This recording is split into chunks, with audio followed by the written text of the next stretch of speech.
Hello అండి. కర్కాటక రాశి వారికి ఈ వారం ఎలా ఉండబోతుంది? యూనివర్స్ నుంచి ఎలాంటి మెసేజెస్ అండ్ గైడెన్స్ మీరు రిసీవ్ చేసుకోబోతున్నారు అనేది ఈ రీడింగ్‌లో చూద్దామండి. పేజ్ ఆఫ్ వ్యాన్స్ వచ్చింది. మీ లైఫ్‌లో ఒక విజన్, ఒక ప్లాన్ అనేది ఉందనమాట. బట్ అది మీరు ఎగ్జిక్యూట్ చేయడానికి చాలా సంకోచిస్తున్నారు. దాని రిజల్ట్స్ గురించి మీరు ఆలోచించి బ్యాక్ స్టెప్ అయితే మీరు వేస్తున్నట్టు నాకు క్లియర్‌గా కనిపిస్తుంది.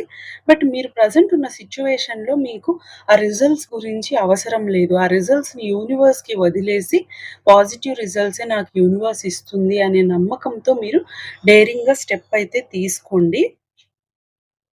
వరల్డ్ కార్డొచ్చింది. మీరు తీసుకున్న డెసిషన్స్ మీకు ఫేవరబుల్‌గా ఉంటుంది. దానిలో మీరు సక్సెస్ చూస్తారు అనేదైతే యూనివర్స్ మీకు గైడెన్స్ మెసేజ్ పంపించిందండి. సో, డేర్‌గా స్టెప్ తీసుకోవడానికి మీరు ట్రై చేయండి.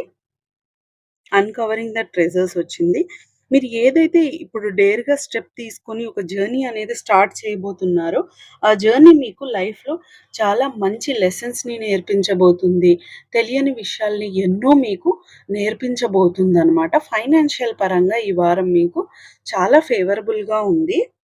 వైస్ లీడర్ వచ్చింది. ఈ వారం మీకొక ఇన్‌స్పిరేషన్ రాబోతుంది. లేదా మీరే ఒకరికి ఇన్‌స్పిరేషన్‌గా మారబోతున్నారు. మిమ్మల్ని ఒకరు ఇన్‌స్పిరేషన్‌గా తీసుకోబోతున్నారు. లేదా సొసైటీకి మీరొక రోల్ మోడల్‌గా క్రియేట్ అవ్వబోతున్నారు. మీ ఎనర్జీ అనేది ఒక హై రేంజ్‌లో ఈ వారం అయితే కనిపిస్తుందండి. బ్రేవ్‌గా స్టెప్ తీసుకోవడానికి ట్రై చేయండి. రిజల్ట్స్ అనేవి మీకు పాజిటివ్‌గా ఉంటాయి. యూనివర్స్ మీకు పాజిటివ్ రిజల్ట్స్‌ని ఇస్తుందనేదైతే నమ్మకం ఉంచండి. ఎవరికైనా పర్సనల్ రీడింగ్ కావాలి అని అనుకుంటే డిస్క్రిప్షన్‌లో నేను డీటెయిల్స్ మెన్షన్ చేశానండి. ఒకసారి వెళ్లి క్లియర్‌గా చదువుకొని మీకన్నీ ఓకే అవుతే మీరు నన్ను కాంటాక్ట్ అవ్వచ్చండి. Thank you.